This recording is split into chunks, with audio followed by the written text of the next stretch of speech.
The ergative case pronouns in the Yakan language are as follows, with both singular and plural. This set is just the ergative set case of pronouns that follow whatever noun or clause or whatever, what have you, right? These pronouns are indeed fusional, or affixational, I should say. They're affixated according to where they are going to attach. Hence, they have the hyphen before them as an affix indicator. They don't act like separate, unbound words, but rather they bound to whatever word they're going to be modified with.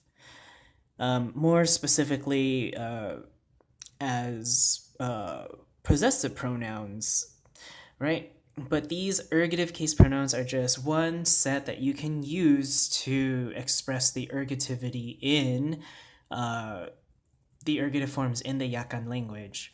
Now, for those of you who don't know, ergativity is when the subject of an intransitive verb can be an object of a transitive verb, right? So they can take on the same forms as a subject in an intransitive verb, right? It can take on the same form as the exact same form as the object of a transitive verb, meaning the word does not change, or the phoneme/morpheme does not change itself. Starting on the singular side with the first person singular, we have ku. The second person singular is nu.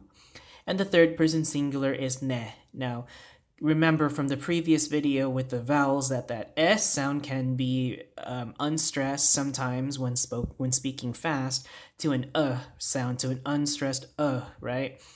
So sometimes you'll hear this as an sound, so n, right? You'll hear it as a ne or n, right? If you're speaking in a conversational way of the Yakan language. This can be indicated with I guess a characteristic of a Proto-Philippine, Proto-Austronesian sound, the sound, right? That some other Philippine languages do exhibit. Moving on to the plural side, we have the exclusive we, which is kay or kami. The inclusive dual we, which is just both the speaker and the listener together, just them two, and it's te. Like with ne, that sound can be unstressed with the, right? The.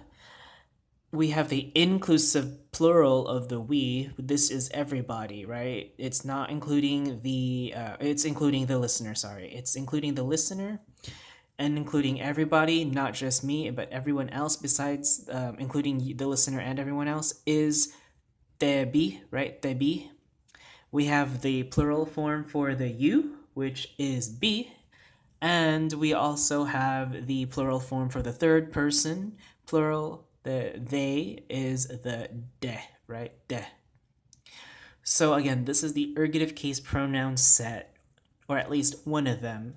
We have one more set of pronouns that we will be covering too, and that's going to be an oblique-like form, similar to an ergative kind of form, or it's probably a second part of an ergative form. Take your pick once we get there.